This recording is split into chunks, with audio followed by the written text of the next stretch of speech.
Hi, myself, Devendra Bisht. Good afternoon to all of you. Thank you so much for giving me an opportunity to present my talk. I am giving talk entitled A Comprehensive Study of Open Star Cluster Hafner-Kotlin in Gaia Era. This work is based on our published work in 2020. And now let's start. Actually, stars are born from huge cloud of molecular gas, since this molecular cloud composed of hundreds of solar masses of here. Then star forms in group or clusters, and few stars at an escape velocity become runaway star, and the rest become gravitationally bound stars, as you can see in the form of star clusters. Generally, star clusters are classified into three different categories: globular cluster, galactic or open star cluster, and one more, OB association. So in globular clusters are very older object, and you can see here the spherical appearance, very tightly bound, very dense region. And in case of open cluster, they have loose appearance in comparison to globular cluster. So open clusters have also the diffuse morphology, contain few dozen to few thousand number of stars, and they are very young in comparison to globular. They are population type 1, that means higher in metallicity, and there are around 3,000 open clusters in our Milky Way according to this catalog, but the expected number of clusters may be more than that, which are hidden in highly obscured galactic plane of our Milky Way galaxy. And here you can see this composite color magnitude diagram, surface temperature versus luminosity, and we can plot the HR diagram for any open clusters if we have the information about distance, modulus, age, reddening, metallicity, or all these things. So you can see here, this is NGC 2362, very younger object, and if you see M67, this is old age open star clusters. So now we have used Gaia DR2 data, and this Gaia mission has released on 24 April 2018, and this data contains the trigonometrical parallaxes, 3-band photometry, and proper motion data. And now EDR3 has been also released very soon, but in this work we have used Gaia DR2. And this Gaia band covers in the optical wavelength range 330 to 1050 nanometer, while the other two bands ranges the wavelength ranges of 330 to 680 and 630 to 1050 nanometer. And the completeness of the Gaia survey has much improved in comparison to the first data release, DR1. And this data is complete in between 12 to 17 magnitude. Now, this is simply the space delivery, the Gaia mission plan, and first data was released on 2016, and then second one on 2018, which is I am presenting here the work based on this data. EDR3 has been also released in December 2020. DR3 will release on 22, and then DR4, and the final catalog plan to release on 26. So in this two catalog, there are how many this data, this Gaia DR2 data is available for more than 1.6 billion sources, which have photometric data and radial velocity for 7.2 million stars, and few variable sources, and few other atmospheric parameters as well. And we have also used some other data sets, LAMOS for spectroscopic data, WISE, APSS, GLIMS, UKITS, 2MASS, PenStar, all are photometric databases. So we have used all these databases in our study. So proper motion study, actually proper motion is change of position of stars in the sky, if we as seen from the center of our Milky Way galaxy. And why proper motion is very important, because using proper motion we can give the much accurate information about the true space velocity. Actually, space velocity is the combination of transverse velocity and the radial velocity. And transverse velocity can be estimated using proper motion, and radial velocity can be estimated using spectroscopic data. So for radial velocity, we are using Gaia DR2 sources. Radial velocity is not available for many stars, but we are using those few stars which are very brighter actually. So we have estimated proper motion, mean proper motion.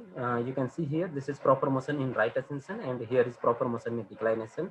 We have used probable members, based on vector point diagram, and then we have estimated the mean value of proper motion. You can see here, we have plotted vector point diagram, and this is the sequence. This is the vector point diagram, and then corresponding color magnitude diagram. This is for all stars in towards the area of this object, and this is in the on the cluster sequence, and this is for the field motion. So you can see here, using proper motion, how we can separate this cluster area from this tightly bound system. So we have estimated membership probability as well, and using this some methods are basically from the literature. So every stars can be classified into two groups: the cluster star distribution and field star distribution. So here all notations have their usual meanings: proper motion, their error, and dispersion, all these things. And then total, we have estimated membership probability for every stars, and which is based on this proper motion, parallax, on these parameters. And you can see here how we have separated this cluster area from field region stars. So in this figure, magnitude versus probability.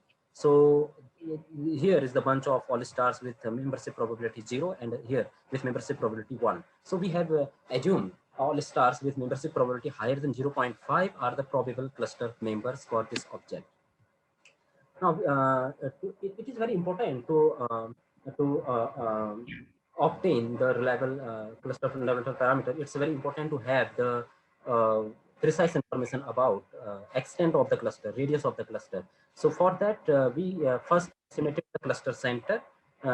Again, we used the same criteria. We have used probable cluster members, and then estimated center in right ascension and declination, and then we have divided cluster area into so many concentric rings around the cluster center, and then we have estimated density in each annulus, the number of stars in each annulus, and divided by its area is the density. And you can see here, this is the radial density profile. We have plotted log plot actually, and this solid line which we have fitted is the King profile. And after fitting King profile, we have estimated some structural parameters: central density, background density, core radius, tidal radius, density contrast parameter, and concentration parameter.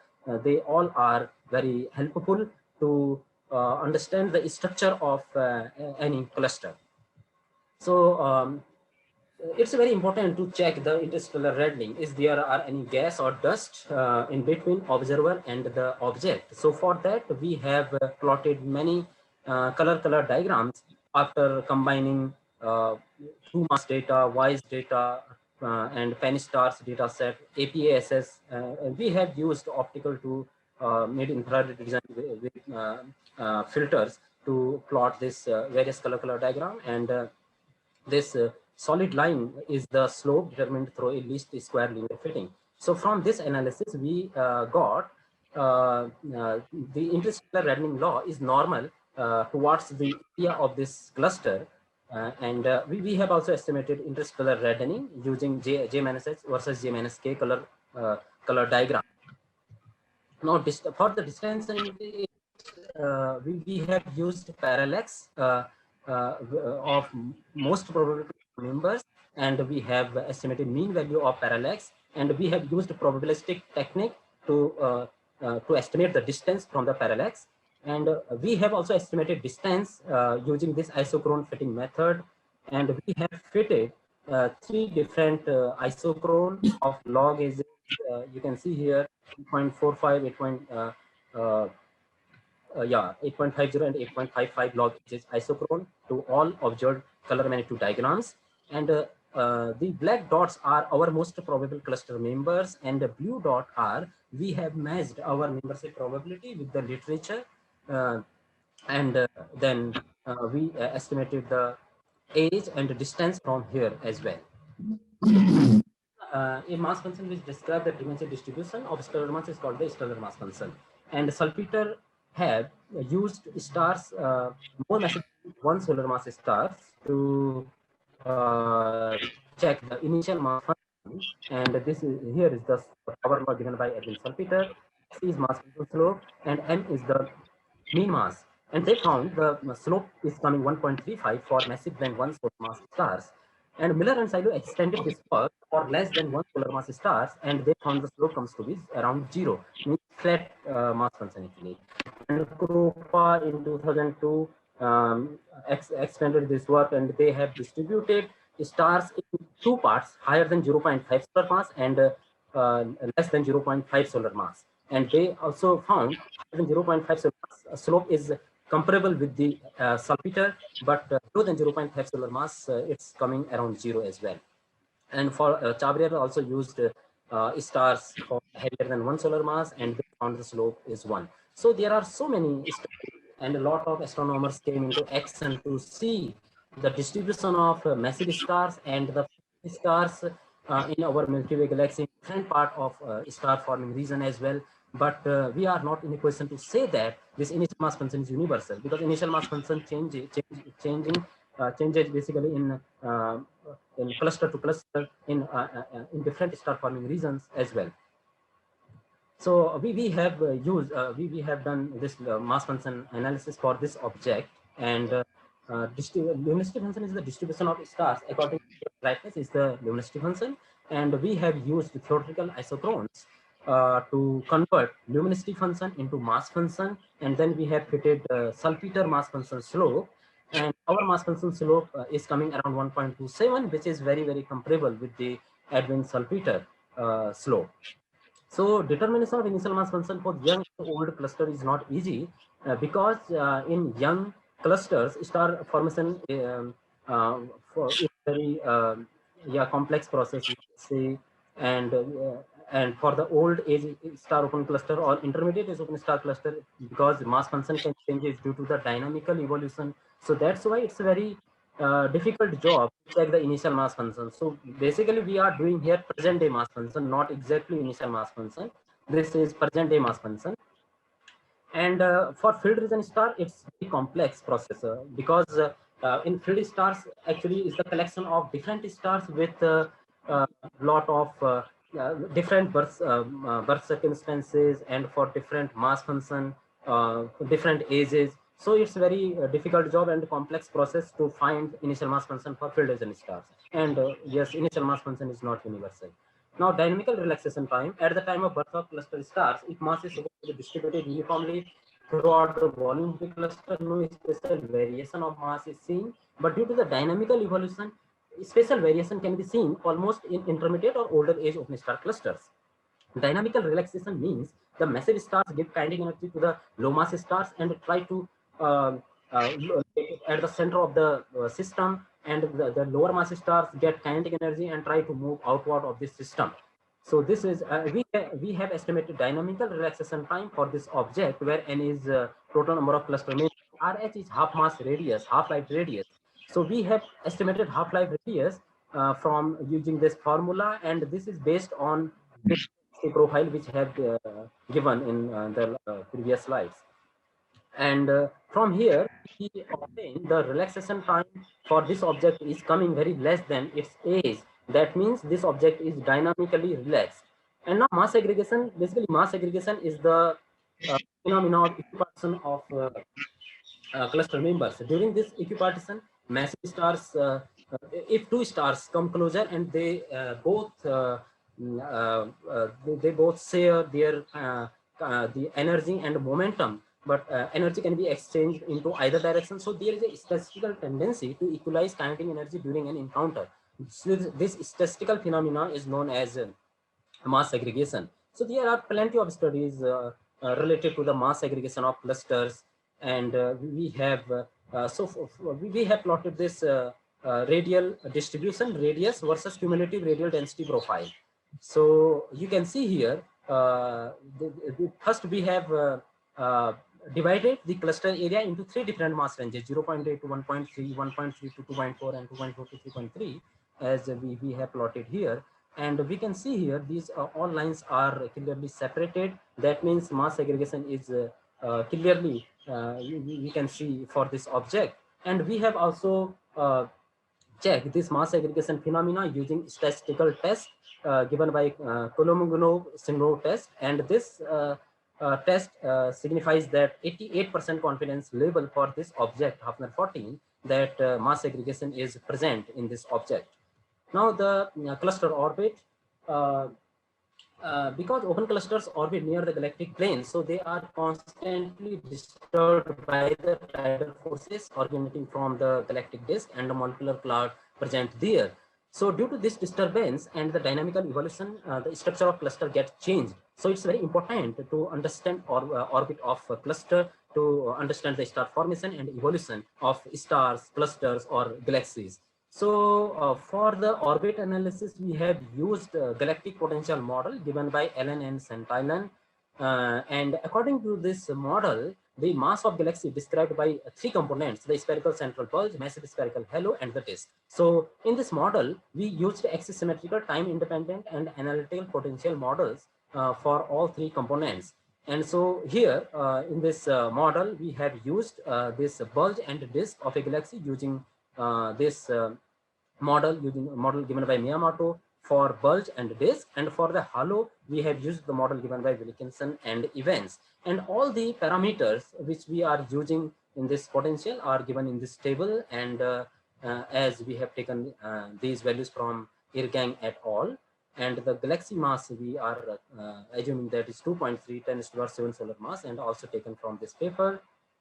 So we have used all the input parameters, age, distance, reddening, metallicity, and all input parameters to obtain to obtain the orbital parameter of this cluster using the galactic potential model.